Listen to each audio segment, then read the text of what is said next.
حضرت سیدنا یزید بن میسر رحمۃ اللہ علیہ ارشاد فرماتے ہیں کہ ہم سے پہلے امت میں ایک شخص تھا جو بہت نہایت کنجوس تھا۔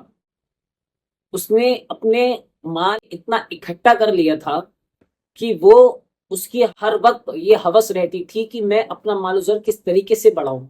وہ اتنا کنجوس شخص تھا کہ وہ رب عز و جل کی کوئی اطاعت و فرما برداری نہیں کرتا تھا، نہ کوئی اللہ رب العزت کا ذکر کرتا تھا۔ وہ بہت زیادہ کنجوس شخص تھا۔ ہر وقت اس کو یہی لگتا تھا کہ میں کب کتنا زیادہ سے زیادہ اور مال جمع کروں اور مال اکٹھا کروں۔ جب وہ بہت زیادہ امیر ہو گیا، مال و زر اس کے پاس بہت اکٹھا ہو گیا، اس کی کئی اولادیں بھی تھیں۔ جب اس کے پاس بہت زیادہ مال و زر اکٹھا ہو گیا تو وہ اپنے آپ سے کہنے لگا کہ اب میرے پاس بہت زیادہ مال و زر جمع ہو گیا ہے، اب مجھے عیش و عشرت کی زندگی گزارنی چاہیے۔ چنانچہ ایسا ہی ہوتا ہے، وہ ایک بہت بڑا محل تیار کرواتا ہے اور اس میں بہت زیادہ نوکروں کو رکھتا ہے اور بڑی عیش و عشرت کی زندگی گزارتا ہے۔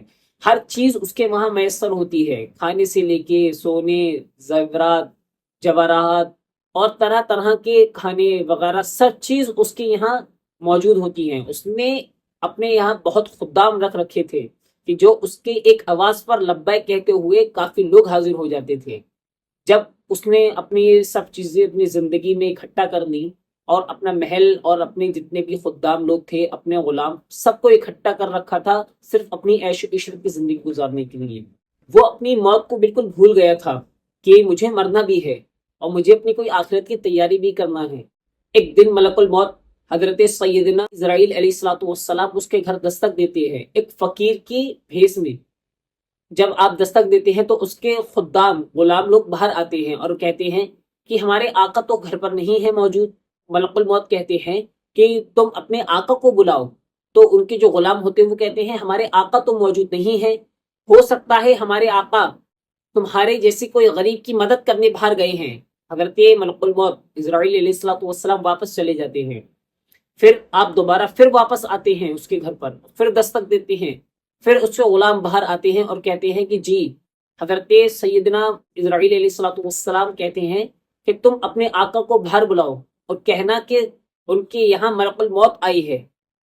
جب ان کے غلام یہ بات سنتے ہیں تو وہ تھر تھر کانپنے لگتے ہیں کہ یہ کیا، آج ملک الموت آئی ہے، لگتا ہے آج یہ ہمارے آقا کی روح کو قبض کر لیں گے۔ وہ فوراً دوڑتے ہوئے اپنے آقا کی بارگاہ میں جاتے ہیں اور کہتے ہیں کہ آقا آج آپ کو پتا ہے کون آیا ہے؟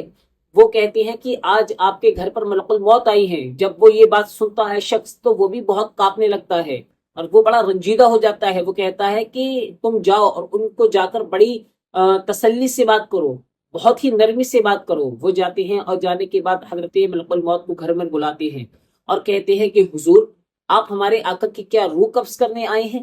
حضرت ملک الموت ارشاد فرماتے ہیں کہ ہاں، میں تمہارے آقا کی روح قبض کرنے آیا ہوں۔ پھر اس کا آقا باہر آتا ہے، جو کنجوس شخص تھا وہ باہر آتا ہے اور حضرت ملک الموت کو دیکھتا ہے۔ پھر وہ اپنے جو غلام لوگ ہوتے ہیں ان کو بلاتا ہے۔ حضرت ملک الموت کہتے ہیں کہ آج تیری موت کا وقت قریب ہے، آج اللہ رب العزت کے حکم سے میں تیری روح کو قبض کروں گا۔ تو کنجوس شخص جو ہوتا ہے وہ اپنے غلاموں سے کہتا ہے کہ جاؤ، جتنا بھی مال و زر میں نے اکٹھا کیا ہے، جتنے بھی میں نے زیورات، چاندی، سونا، سب کچھ جو میں نے اکٹھا کیا ہے وہ ایک جگہ پر موجود کرو۔ اس کے غلام اس کے یہ حکم سن کے فوراً بھاگنے لگتے ہیں، کوئی ادھر جاتا ہے کوئی ادھر جاتا ہے، سب لوگ اس کا مال و زر اکٹھا کرنے کے لیے لگ جاتے ہیں۔ پھر جب اس کا ہر کوئی مال و زر اکٹھا کر کے اس کے سامنے رکھ دیتا ہے تو اس کا جو مالک، جو اس کا آقا ہوتا ہے، یعنی کہ جو وہ کنجوس شخص ہوتا ہے، وہ اس مال کو مخاطب کر کے کہتا ہے کہ تو کتنا بدبخت ہے، تیری ہی وجہ سے میں اپنے مالک رب عز و جل کی اطاعت و فرما برداری نہ کر سکا، اس کی عبادت نہ کر سکا اور اپنی آخرت کو نہیں دیکھ سکا۔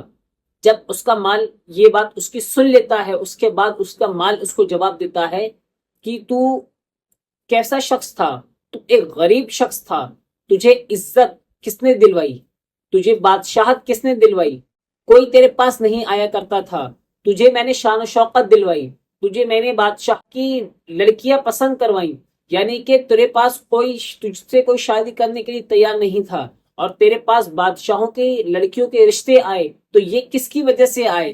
مال و زر تیرے پاس تھا تبھی تو تیرے پاس آئے، کوئی تجھے پوچھتا نہیں تھا، تو اتنا نیچے تھا اور تجھے سب سے اوپر کروایا کس نے؟ میں نے کروایا، لیکن اب تو میرے پر اس کا بوال ڈال رہا ہے۔ تیرے پاس مال و زر تھا، کیا میں نے تجھے منع کر رکھا تھا کہ تو نیک کام میں اس کو خرچ نہ کر؟ کیا میں نے منع کیا تھا کہ تو رب عز و جل کی اطاعت و فرما برداری نہ کر؟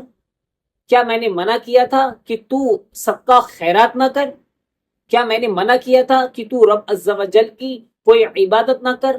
سارا قصور تیرا ہے، میں نے تجھے اس کاموں سے کوئی منع نہیں کیا تھا۔ سارا جتنا بھی قصور ہے یہ صرف تیرا ہے، تو خود نہیں کرنا چاہتا تھا اور تو سارا بوال مجھ پہ ڈال رہا ہے۔ تو افسوس کہ اس شخص کے ہاتھ کچھ نہ آیا، اس کی موت بالکل اس کے سر پر ہے، اس کی روح قبض ہونے والی ہے۔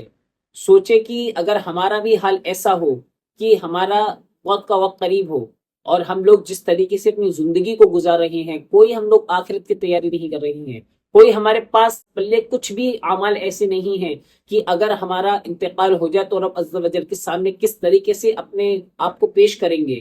اگر مالک ہم سے کہے گا کہ تو نے کیا کیا، میں نے تجھے دنیا میں بھیجا، زندگی عطا کی، عبادت کے لیے تجھے میں نے بھیجا تھا، تو نے کیا کیا؟ پوری زندگی اپنے آپ میں مشغول رہا، دنیا کے رنگ رغبت دیکھ کر تو بھول گیا، تو اپنے مالک کی حقیقی کو بھول گیا، جس نے تجھے پیدا کیا، جس نے تجھے دنیا میں بھیجا، تو اسی کو بھول گیا۔ تو سوچے کہ کیا ہمارا ٹھکانہ ہوگا، نہ ہماری آخرت ہمارے کام آ سکے گی، ہمارا آخرت میں بہت برا حال ہو جائے گا، ہماری آخرت برباد ہو جائے گی۔ تو دوستو ابھی بھی وقت ہے، اپنی آخرت کو سنوار لیں، جو ہو گیا وہ ہو گیا، لیکن اب جتنا بھی وقت ہے اپنے رب عز و جل کو راضی کرنے میں لگا دیں۔